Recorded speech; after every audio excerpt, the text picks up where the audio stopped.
At 11:58 p.m. on New Year's Eve, my girlfriend said, "I settled for you." I smiled, waited for midnight, walked out without a scene, and I smiled again when she realized she lost the only man who never begged. "Hey, Reddit, you want to know the truth?" Nicole said, champagne glass dangling from her fingers. "I settled for you." The party noise around us seemed to drain away. Someone laughed in the kitchen. A cork popped somewhere. The countdown clock on the TV showed 11:58 p.m. I'm 32. We'd been together for 4 years. We were standing in my best friend's living room, surrounded by people who thought we were the couple that had it all figured out. I kept my face perfectly still. "Say that again." She took another sip, eyes glassy but focused. "You heard me. I settled. You were safe, reliable, but you were never the guy I actually wanted." 2 minutes until midnight. "Interesting timing," I said. "Oh, don't do that thing where you get all cold and detached." "That's exactly what I'm talking about." She gestured with the glass, and champagne sloshed onto the hardwood. "You never fight for anything. You never chase anything. You just exist." I nodded slowly. Around us, people were starting to gather around the TV. The energy in the room was building toward that countdown moment. Couples were finding each other, positioning themselves for the midnight kiss. "So who was he?" I asked. "The guy you actually wanted." Something flickered across her face. Guilt, maybe, or just annoyance at being caught. "Does it matter? Humor me. We have 90 seconds. She rolled her eyes. "Brandon. From grad school. He was exciting. Unpredictable. Made me feel alive." "Brandon," I repeated.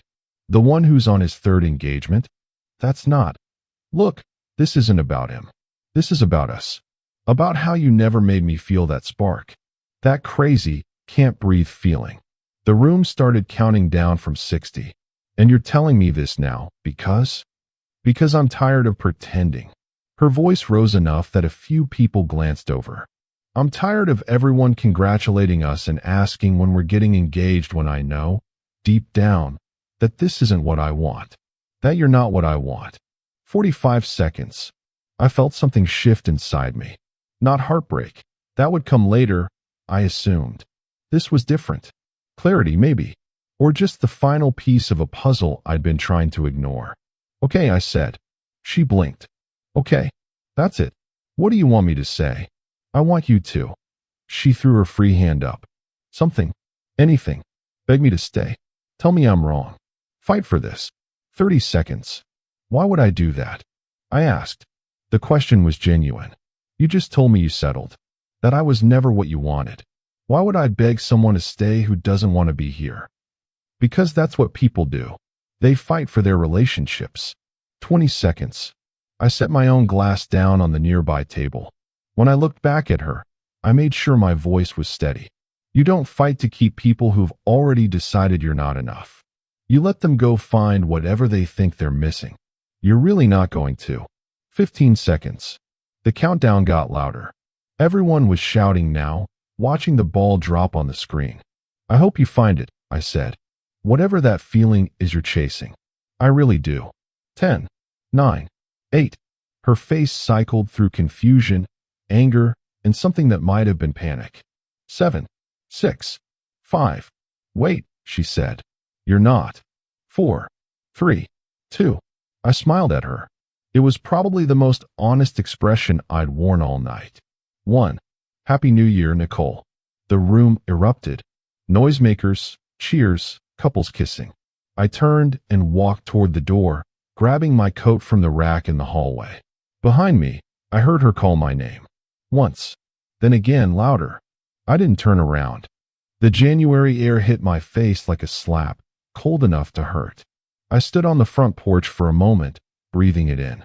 My phone buzzed, probably her, or maybe someone at the party confused about where I'd gone. I silenced it without looking. My car was parked 2 blocks away. I walked slowly, watching my breath fog in the streetlight glow. Somewhere, fireworks started going off. The city celebrating a fresh start, a new year, all those promises people make when the calendar flips. I got in my car and sat there for a while, engine running, heat slowly filling the space. Here's the thing about settling that Nicole didn't understand. It goes both ways. We met at a mutual friend's barbecue. I was 30, just promoted to senior architect at my firm, finally feeling like I had my life on some kind of trajectory. She was 28, working in marketing, funny and sharp and beautiful in a way that made you do a double take. She approached me first. That should have told me something, but I was flattered. We talked for 3 hours about nothing important: travel, favorite restaurants, that streaming show everyone was watching. She laughed at my jokes, touched my arm when she made a point. By the end of the night, we'd exchanged numbers. The first 6 months were good, better than good. We fell into an easy rhythm. Weekend brunches, weeknight dinners at new restaurants, meeting each other's friends. Her apartment or mine, gradually accumulating shared spaces. A drawer at my place, a toothbrush at hers. "You're so different from guys I usually date," she told me once, curled up on my couch with a book. "You're actually stable." I took it as a compliment at the time. Red flags are easier to spot in hindsight. The way she'd get a faraway look sometimes, like she was running calculations in her head. How she'd mention ex-boyfriends more than seemed normal, always with this wistful edge. The time she got drunk at a wedding and cried about wasted potential. Hers, mine, everyone's. And I held her while she sobbed about things she couldn't quite articulate. "Do you think we're boring?" she asked me one night, about a year in. We were making dinner together. I was chopping vegetables while she stirred sauce. It was domestic and comfortable, and exactly the kind of scene that probably made her feel trapped.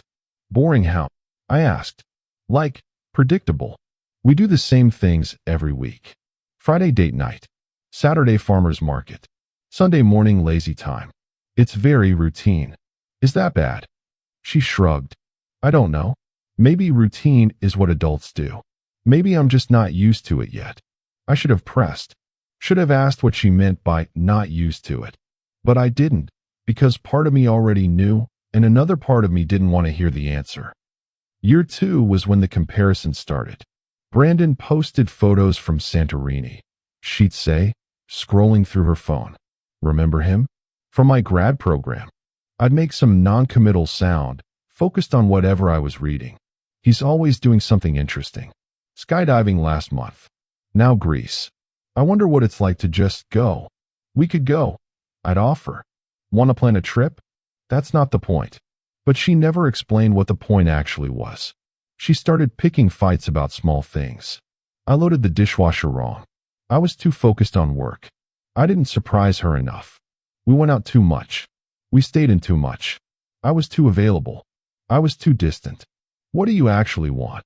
I finally asked after one particularly circular argument about how I'd forgotten to pick up the specific brand of yogurt she liked. "I want you to want things," she said. "I want you to have passion about something besides work and being comfortable. I am passionate. About us. About building a life together." That's not passion. That's just inertia. We made it to year 3 by not talking about the big stuff. She threw herself into a major project at work. I took on a challenging building design. We existed in parallel, occasionally intersecting for dinner or events where we needed to appear as a unit. Her friends started asking her, in front of me, when I was going to propose. "Oh, we're not in a rush," she'd say, and I'd nod along, even though we'd never actually discussed marriage. Not seriously. There'd been vague, someday, conversations early on, but nothing concrete, nothing that felt like planning a future. I think we both knew, on some level, that we were running out the clock. Year 4 started with her getting promoted. It was a big deal, director-level position, significant raise, her own team. I took her to her favorite restaurant to celebrate. "I'm really proud of you," I told her over dessert. "Thanks." She picked at her chocolate lava cake. "You know what's weird? I thought this would feel different." "How so?" "Like I'd be excited. But mostly I just feel tired. Like I checked a box and now there's just another box after it. That's probably just the stress of the transition. Give it a few months."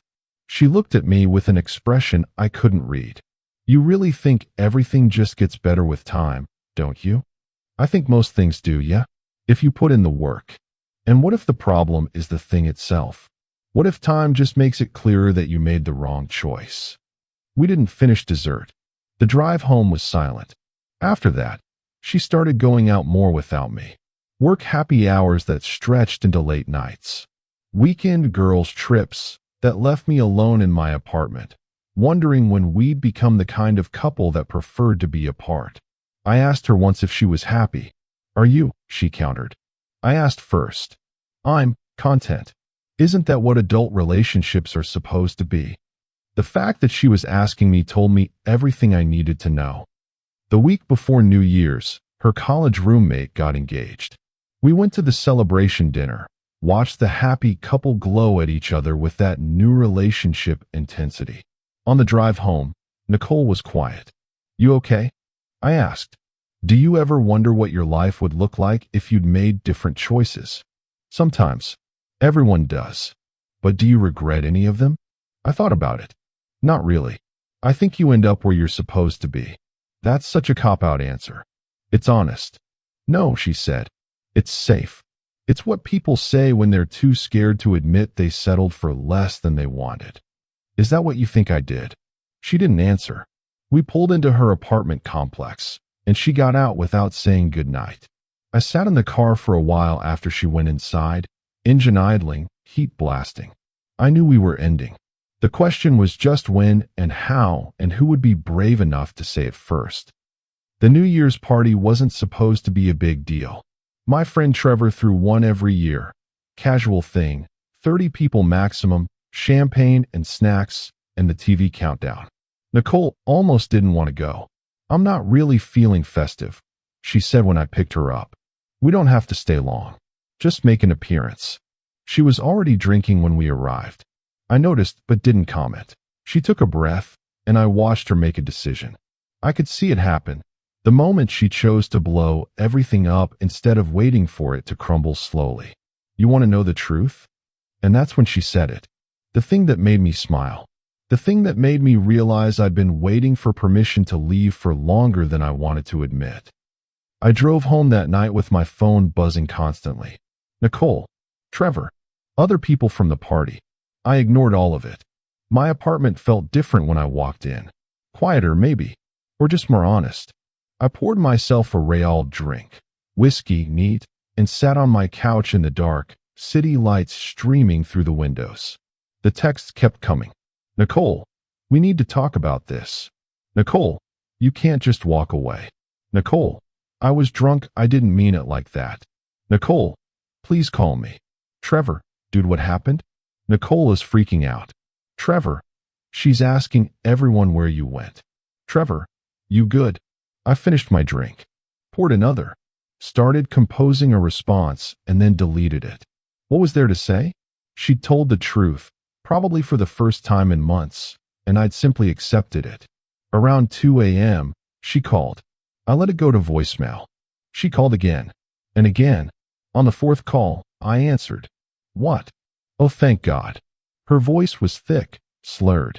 I've been trying to reach you for hours. Where did you go? Home. You just left. You didn't even. You embarrassed me in front of everyone. I laughed.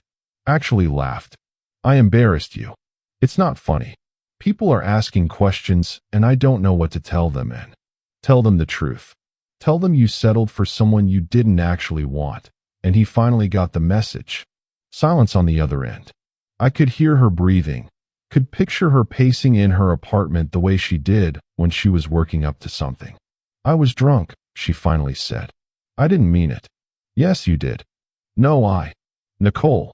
I said her name firmly, the way you'd speak to a child who won't stop arguing. You meant every word. You've meant it for a while. You were just too scared to say it sober. That's not fair. Maybe not. But it's true. Another long pause. So what, you're just done? For years, and you're just going to walk away? You told me to fight for it. To prove I wanted you. Yes.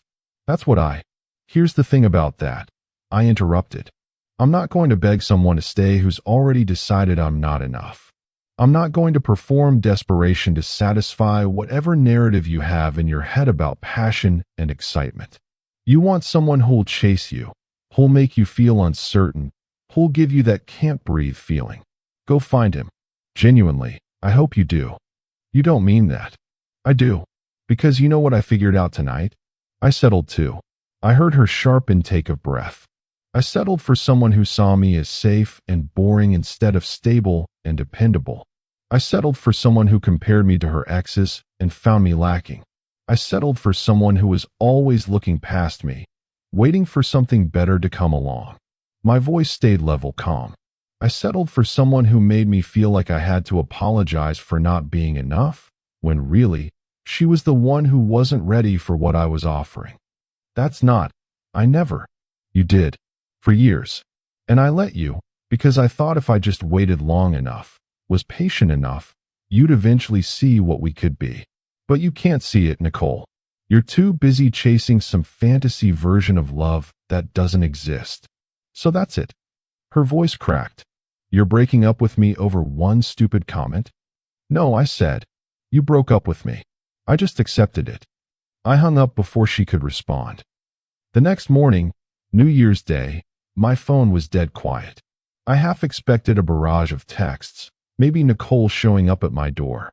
Instead, nothing. I went for a run, made breakfast, did laundry, all the mundane things that fill a life when you're not constantly managing someone else's emotional weather. Around noon, Trevor called. You alive? He asked. Unfortunately. Want to talk about it? Not particularly. Fair enough. I heard him moving around, probably cleaning up from the party. For what it's worth, man, you handled that with more grace than most people would have. Didn't feel graceful. That's because you actually cared. But walking away when someone tells you they settled? That's not giving up. That's having standards. We talked for a few more minutes about nothing important. Before he hung up, he said, She's been texting my girlfriend all morning, saying you overreacted, that she was drunk and didn't mean it. And what does your girlfriend think? That Nicole's been checked out for months and was too chicken to end it herself. So she picked a fight and expected you to do the heavy lifting. After we hung up, I thought about that. Nicole creating the conditions for a breakup, but needing me to be the one to pull the trigger. That way she could tell herself, and everyone else, that she'd wanted to work on it, that I was the one who gave up. Except I called her bluff. Walked out with a smile instead of making a scene. Refused to play the part she'd written for me in her narrative. Day 3, she showed up at my door. I opened it to find her standing there with Starbucks and dark circles under her eyes. Can we talk? She asked. Really talk. I stepped aside to let her in. We sat at my kitchen table, same place we'd shared hundreds of meals. She wrapped her hands around her coffee cup like she was cold, even though the apartment was warm. I've been thinking a lot, she started. Okay. About what I said. About us. She met my eyes. I was wrong. I was drunk and angry about things that have nothing to do with you. And I took it out on you in the worst possible way. I waited. You're not someone I settled for. You're. She paused, searching for words. You're good. Solid. The kind of guy anyone would be lucky to have. But. She blinked. What? There's a but coming. I can hear it. She looked down at her coffee. But I don't know if I'm in the right place to appreciate that. To appreciate you. Because I'm not exciting enough. That's not. She stopped herself. Maybe. I don't know. I keep thinking about Brandon, about how he made me feel, and I know it was toxic and unhealthy, but part of me still wants that feeling. I finished. She nodded miserably. I took a breath. Nicole, let me ask you something. When you think about your future, 5 years from now, 10 years from now, what do you see? I don't know. Career success. Maybe kids eventually. A house. The normal stuff. And who's there with you? She opened her mouth. Closed it. I don't know. That's the answer right there. But I don't know what I want. That's the point. I'm not ready to. You're 32. I said gently. At some point, not knowing becomes a choice. She started crying. Not the dramatic, loud kind. Just quiet tears sliding down her face while she stared at the table. I don't want to lose you, she whispered. You already did. You just didn't realize it until I stopped fighting to stay. She moved her stuff out over the following week. It wasn't much. She'd never fully moved in, always keeping one foot out the door. Some clothes, toiletries, books, a plant she'd brought over 2 years ago that I'd kept alive through sheer determination. We didn't speak during the process. She'd text when she was coming by. I'd make sure I had somewhere else to be. Occasionally, I'd come home to find something missing, a space where her presence used to be, and I'd feel a strange mix of relief and loss. On the last day, she left her key on the kitchen counter with a note. "I'm sorry for all of it. You deserved better than what I gave you." I threw the note away, kept the key in a drawer, along with all the other artifacts of relationships that don't work out. February was hard. March was worse. Not because I missed her specifically, but because I missed the idea of not being alone. The phantom presence of someone who was supposed to be there. I threw myself into work. Took on a major project that required 60-hour weeks. My team thought I was being ambitious. Really, I just needed the distraction. Trevor tried to set me up with people. Just coffee, man. Low stakes. Not interested. It's been 3 months. Has it? I honestly hadn't been tracking. You can't hibernate forever. Watch me. But eventually, life has a way of forcing you back into it. I was at a work conference in April when I met Diane. She was a structural engineer from Seattle, brilliant and funny and direct in a way that reminded me of Nicole, but without the underlying current of dissatisfaction. We got coffee after one of the panels, then dinner. Then we stayed up until 2 a.m. in the hotel bar talking about design philosophy and cities we loved and the weird social dynamics of professional conferences. "This is nice," she said at one point. "You're easy to talk to." "So are you. Are you seeing anyone?" "Recently single." "You?" "Same. 6 months ago." "What happened?" She shrugged. "He wanted someone more traditional. Someone who'd be willing to sacrifice her career for his. I wasn't interested in playing that role." "His loss. That's what my therapist says." She smiled. I'm choosing to believe her. We exchanged numbers before the conference ended. No promises, no pressure. Just two people who'd enjoyed talking to each other and wanted to do it again sometime. On the flight home, I realized I was smiling. Nicole reached out in May. "Hey, I know I probably shouldn't be texting you, but I wanted you to know that I started therapy. Dealing with some stuff. Anyway, I hope you're well." I stared at the message for a long time before responding. "That's good. I hope it helps. Take care." She didn't text back. I didn't expect her to. Diane and I kept in touch. Calls every few days, video chats on weekends. She was in Seattle, I was still here, but the distance made it easier somehow. Less pressure to define what we were doing. "I like this," she told me one night. Getting to know someone without the usual relationship escalator. Relationship escalator? You know, date, exclusive, meet the parents, move in together, engagement, marriage. Like there's only one path and everyone's on it whether they want to be or not. You don't want that? I didn't say that. I just think it's nice to take our time. Figure out what we actually want instead of just following the script. It was the kind of conversation Nicole and I never had. She'd always been so focused on where we were supposed to be that we never stopped to ask where we actually were. I saw Nicole in June. Complete accident, grocery store, both of us reaching for the same brand of coffee. "Oh," she said. Hey. She looked different. Thinner, maybe. Or just tired. "How are you?" "Good." "You?" "Yeah, good. Therapy is helping." "That's great." An awkward pause. Around us, people navigated shopping carts and made decisions about produce. "I heard you're seeing someone," she said. "Where'd you hear that?" "Trevor's girlfriend mentioned it." "Someone from Seattle?" "Yeah, Diane." "Is it serious?" I considered the question. "It's good. We're taking it slow." She nodded, something unreadable crossing her face. "That's good. You deserve someone who appreciates you." "Thanks." Another pause. "I think about New Year's sometimes," she said quietly. "About what I said. How I said it." "Nicole, I know. I'm not trying to. I just want you to know that I understand now. Why you left. Why you smiled. You were protecting yourself from someone who didn't know how to value you. I didn't know what to say to that. Anyway, she grabbed a bag of coffee. I should go? It was good to see you. You too. I watched her walk away, shopping cart wheels squeaking slightly. Once, that sound would have meant something. Domesticity, routine, all the things she said she wanted but couldn't actually commit to. Now it was just noise in a grocery store. Diane visited in July. I was nervous about it, having her in my space, in my actual life instead of the abstract, long-distance version we'd been building. She arrived on a Friday evening, rental car, an overnight bag, and that slightly uncertain expression people get when they're about to find out if the person they've been talking to for months is actually who they think they are. Your place is nice, she said, looking around. Very you. Is that good? Definitely good. We went to dinner at my favorite restaurant. Walked through the park as the sun set. Talked about everything and nothing. The conversation flowing as easily in person as it did over the phone.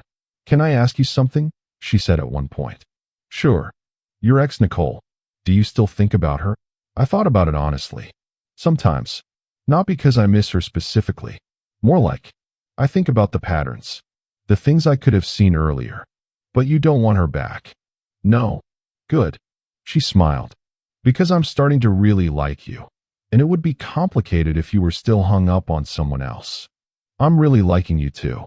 That night, sitting on my couch with her curled against my side, I realized something. I wasn't afraid anymore. Not of being alone, not of trying again, not of the possibility that this might not work out. Nicole had been right about one thing. I was safe. Stable. The kind of guy who showed up consistently and built things slowly. But she'd been wrong about why that mattered. It's November now. Almost a year since that New Year's Eve party. Diane and I are still together. She took a job here in September, moved into her own place across town. We're not rushing anything, but we're also not holding back. It's a strange balance, intentional and organic at the same time. I heard through Trevor that Nicole is dating Brandon, the one from grad school, the exciting, unpredictable one. How long do you think that'll last? Trevor asked. However long it needs to, I said. That's her journey. You're very zen about this. What's the alternative? Be bitter. Most people would be. Maybe. But I'd spent 4 years with someone who was always looking past me, always waiting for something better. When she finally admitted it, when she finally told me the truth, she gave me permission to do what I'd been too scared to do myself. She let me leave. And the smile on my face at 11:58 p.m. on New Year's Eve, that wasn't cruelty. That wasn't revenge. That was relief. Relief that I didn't have to pretend anymore. Relief that I could finally stop trying to be enough for someone who would never see me that way. Relief that I was free to find someone who didn't see me as a compromise. Because here's what Nicole never understood. Being someone's safe choice isn't the insult she thought it was. Safe means trustworthy. Stable means reliable. Boring means peaceful. The problem wasn't that I was those things. The problem was that she valued chaos over consistency, anxiety over peace, the high of uncertainty over the comfort of knowing someone would show up. And that's fine. People want what they want. But I'm not going to apologize for being the kind of man who doesn't make you guess, who doesn't keep you up at night wondering if he'll still be there in the morning, who builds slowly and shows up consistently and loves deliberately instead of desperately. Nicole taught me that about myself. In trying to hurt me, in trying to provoke a reaction, she actually gave me clarity. I didn't walk out because I didn't care. I walked out because I finally cared enough about myself to not accept being someone's second choice. And I smiled because I knew what she was just beginning to realize, that men who don't beg aren't the ones who don't care. We're the ones who know our worth. Trevor's having another New Year's party this year. Diane and I are planning to go. Same house, same people, same countdown to midnight. But this time, when the clock strikes 12, I'll be kissing someone who chose me on purpose. Not because I was safe, because I was exactly what she wanted.